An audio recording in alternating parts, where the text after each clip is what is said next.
Good day, everyone. I am Rodora Adeline Milan from Business Economics 3A, and our topic for today is Resource and Trade, the Hecscher-Ohlin model. History of Hecscher-Ohlin model. Who developed Hecscher-Ohlin model? What is Hecscher-Ohlin model? The basics of Hecscher-Ohlin model. Evidence supporting the Hecscher-Ohlin model. Production possibilities, choosing the mix of inputs, relations among factor prices, good prices, resources and output, trade and Heckscher-Ohlin model, trade and income distribution, and lastly, the empirical evidence. Who developed the Heckscher-Ohlin model? The theory was developed by the Swedish economist Bertil Ohlin on the basis of work by his teacher, the Swedish economist Eli Philip Heckscher. As you can see on the screen, those are the ones who developed the Heckscher-Ohlin model. What is Heckscher-Ohlin model?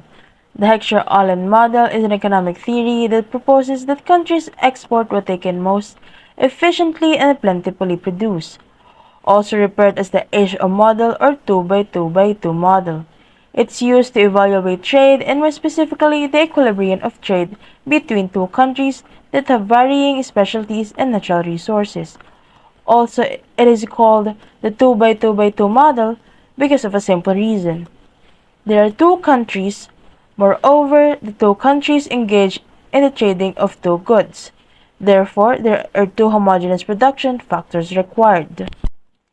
Important information regarding the Heckscher-Ohlin model. The Heckscher-Ohlin model evaluates the equilibrium of trade between two countries that have varying specialties and natural resources. The model explains how a nation should operate and trade when resources are in balance throughout the world. And lastly, the model isn't limited to commodities but also incorporates other production factors such as labor. The basics of Heckscher-Ohlin model.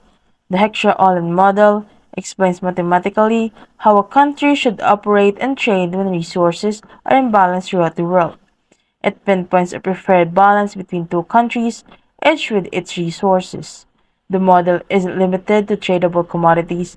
It also incorporates other production factors such as labor. The costs of labor vary from one nation to another, so countries with cheap labor forces should focus primarily on producing labor-intensive goods, according to the model. Evidence supporting the Heckscher-Ohlin model. Although the Heckscher-Ohlin model appears reasonable, most economists have had difficulty finding evidence to support it. A variety of other models have been used to explain why industrialized and developed countries traditionally lean toward trading with one another and rely less heavily on trade with developing markets. The Linder hypothesis outlines and explains this theory. It states that the countries with similar incomes require similar valued products and that this leads them to trade with each other. Trivia about Linder hypothesis.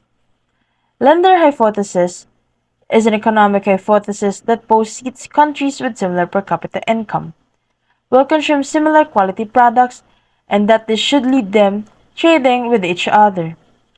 The Linder hypothesis suggests countries will specialize in the product of a certain high quality and will trade these goods with countries that demand these goods. The theory was proposed by Stefan Linder in 1961.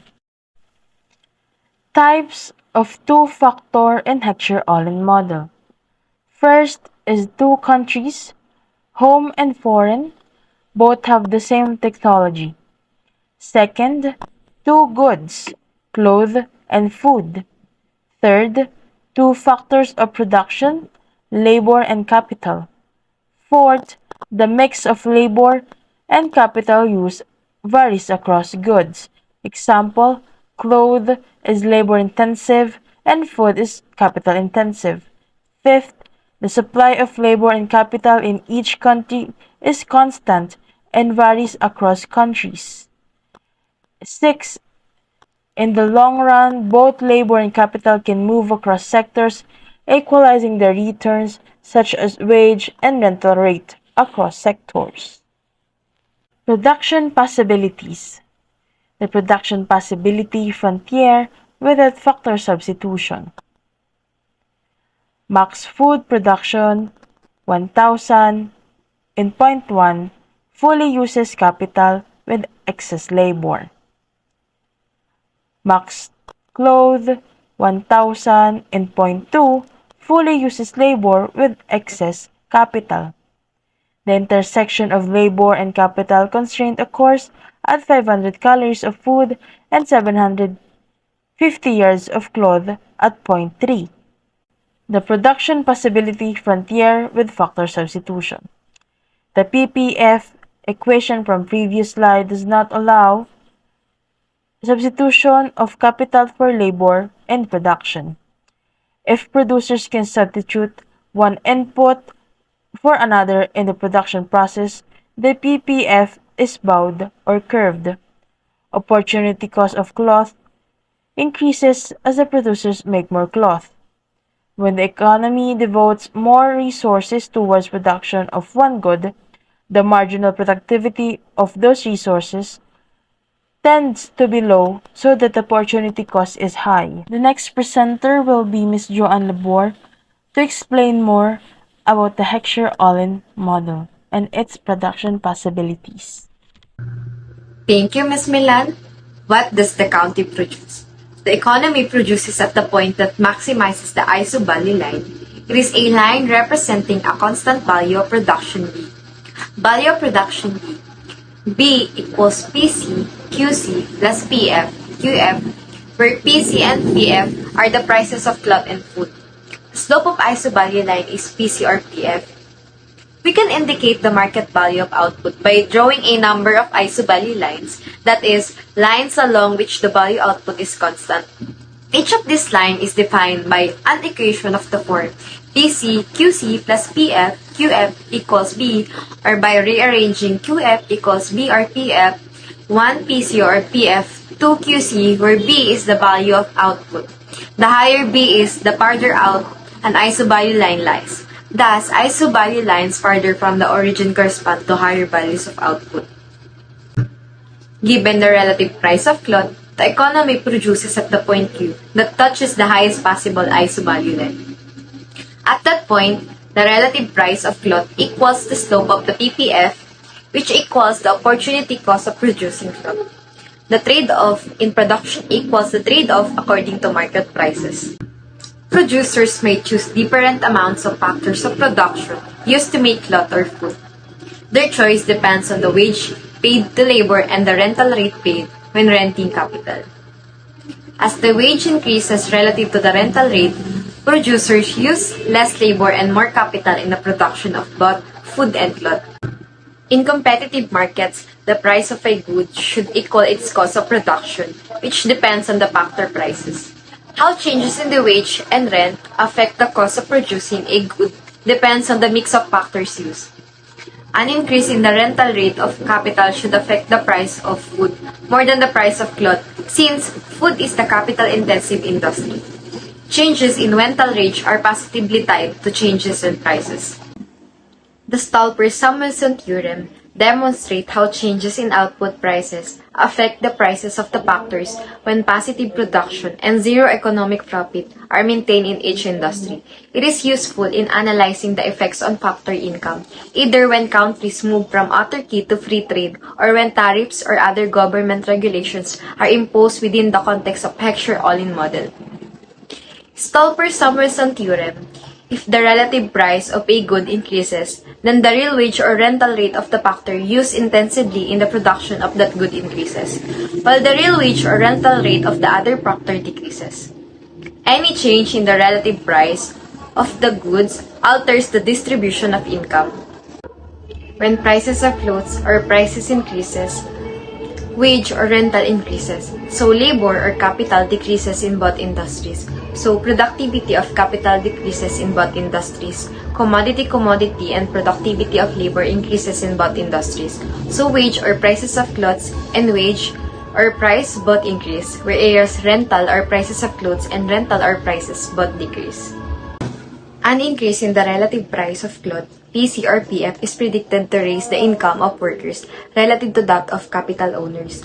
Wage or rental raise the ratio of capital to labor services. Labor and capital used in both industries. The marginal product of labor increases and the marginal product of capital decreases, raise the real income, purchasing power of workers, and lower the real income of capital owners in terms of both goods. How do levels of output change when the economy's resources change? Read Science-Key theorem: if you hold output prices constant as the amount of a factor of production increases, then the supply of the good that uses this factor intensively increases and the supply of the other good decreases.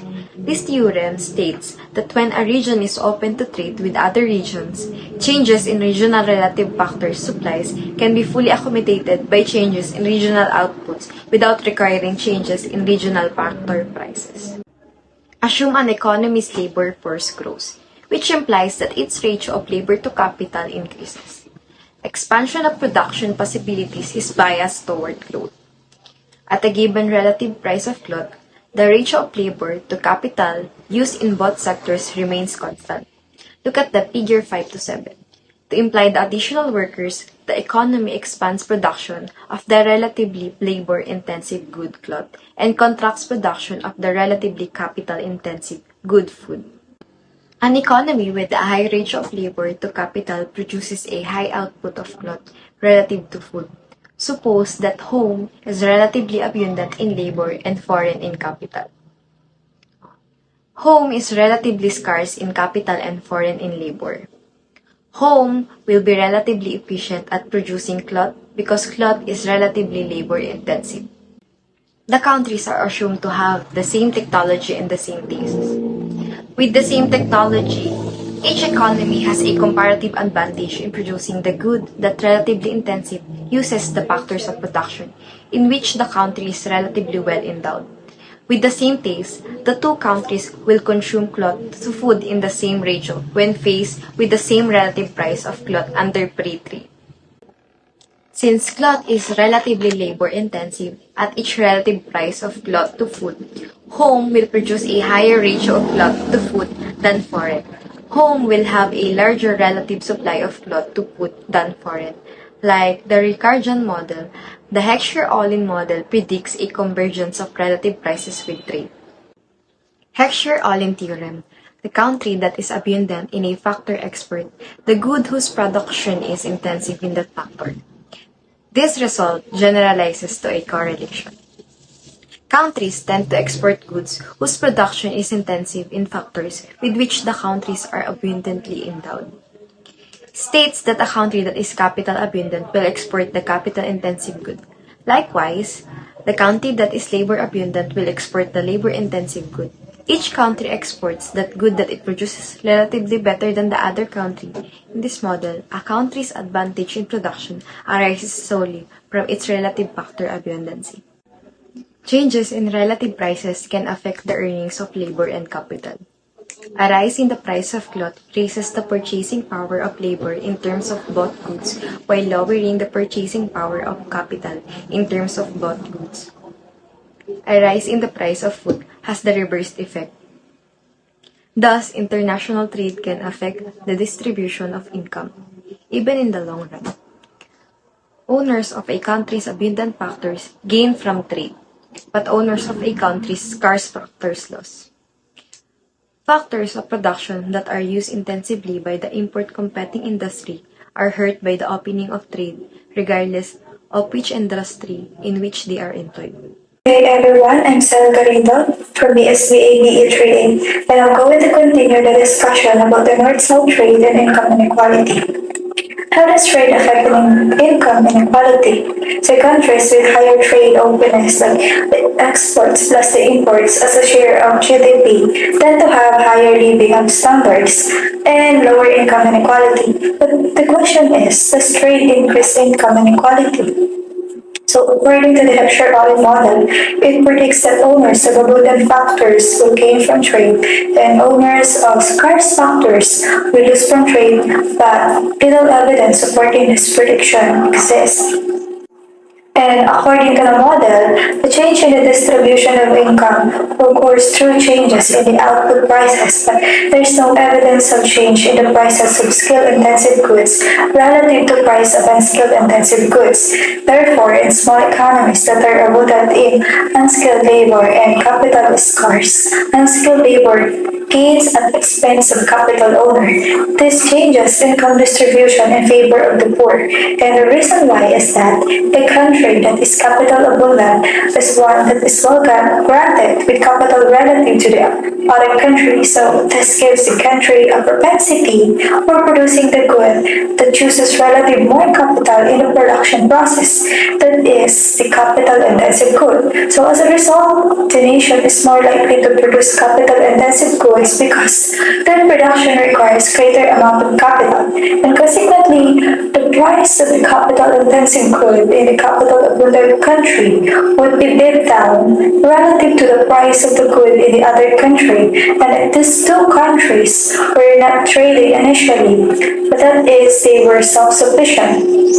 And in similar manner, the price of the labor-intensive good would decrease in comparison to that of the capital-abundant good in the labor-abundant nation. And firms looking to make a profit will ship their products to markets where the price is temporarily higher once trade is allowed. And since the price in the other country will temporarily be higher, the capital-abundant nation will export the capital-intensive good. And similarly, the labor-intensive product will be exported by the labor-abundant nation until the prices of both goods in the two markets are equal. According to the model, wages of unskilled workers should increase in unskilled labor-abundant countries relative to wages of skilled labor. But in some cases, the reverse has occurred, such as wages of skilled labor have increased more rapidly in Mexico than wages of unskilled labor. But compared to the US and Canada, Mexico is supposed to be abundant in unskilled workers. So, a skilled worker generates more income than an unskilled worker, mainly because the productivity of an educated and skilled person is higher than an unskilled one. A skilled worker also commands higher earnings and a gainful employment. Even if the model were exactly correct, trade is a small fraction of the US economy, so its effect on US prices and wages prices should be small. And the majority view of trade economists is that the villain is not trade, but rather new production technologies that put a greater emphasis on worker skills, such as the widespread introduction of computers and advanced technologies in the workplace. Skill bias technical change is a shift in the production technology that favors skilled over unskilled labor by increasing its relative productivity and therefore its relative demand. Traditionally, technical change is viewed as factor neutral. However, recent technological change has been skill bias. Even though skilled labor becomes relatively more expensive in panel, producers in both sectors respond to the skill bias technological change by increasing their employment of skilled workers relative to unskilled workers. A widespread increase in the skilled labor ratios for most sectors in the US economy points to the skill bias technological explanation, and trade likely has been an indirect contributor to increases in wage inequality by accelerating the process of technological change. And firms that begin to export may upgrade to more skill-intensive production technologies, and trade liberalization can then generate widespread technological change by inducing a large proportion of firms to make such technology upgrade choices. Breaking up the production process across countries can increase the relative demand for skilled workers in developed countries, similar to skill bias technological change. Unlike the Ricardian model, the Hecscher-Ohlin model predicts that factors prices will be equalized among countries that trade. And it says that when the prices of the output goods are equalized, between countries, as when countries move to free trade, the prices of the factors or the capital and the labor will also be equalized between countries. This only implies that free trade will equalize the wages of workers and the rents earned on capital throughout the world. And also, free trade equates relative output prices. Trade increases the demand of goods produced by relatively abundant factors, indirectly increasing the demand of these factors, raising the prices of the relative abundant factors. And also, the model assumes that trading countries produce the same goods, but countries may produce different goods if their factor ranges radically differ. Like for example, one country might produce only cloth, while the other country might produce only food. Due to the connection between output prices and factor prices are also equalized. The model also assumed that trading countries have the same technology, but different technologies could affect the productivity of factors. Also, the model ignores trade barriers and transportation costs, which may prevent output prices and thus factor prices from equalizing. And in the real world, factor prices are not equal across countries. Compare how exports change as countries like China grow and become relatively skilled. So the concentration of exports to the highly skilled sector has steadily increased over time. And in recent years, most exports have been in the most skill-intensive sectors, whereas previous exports were concentrated in the less or least skill-intensive sectors. Summary. The model emphasizes the benefits of international trade and the global benefits to everyone. When each country puts the most effort into exporting resources that are domestically natural abundant, all countries benefits when they import the resources they naturally lack, because a nation doesn't have to rely solely on internal markets. It can take advantage of elastic demand. Substitution of factors used in the production process generates a curve PPF, and when an economy produces a low quantity of goods, the opportunity cost of producing that goods is low. When an economy produces the most value it can from its resources, the opportunity cost of producing a goods equals the relative price of that goods in market.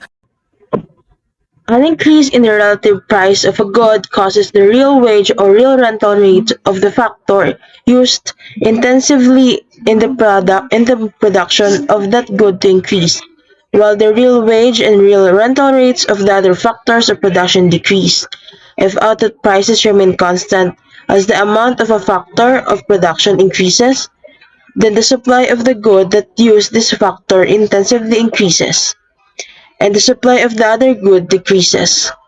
An economy exports goods that are relatively intensive in its relatively abundant factors of production and imports goods that are relatively intensive in its relatively scarce factors of production. Model predicts that the owners of abundant factor gain, while owners of scarce factors lose with trade. A country as a whole is predicted to be better off with trade, so winners could in theory compensate the loser within each country. The Hecscher-Ohlin model predicts that relative output prices and factor prices will equalize, neither of which occurs in the real world. And lastly, empirical support of the Hecscher-Ohlin model is weak except for cases involving trade between high-income countries and low-middle-income countries, or when technology differences are included.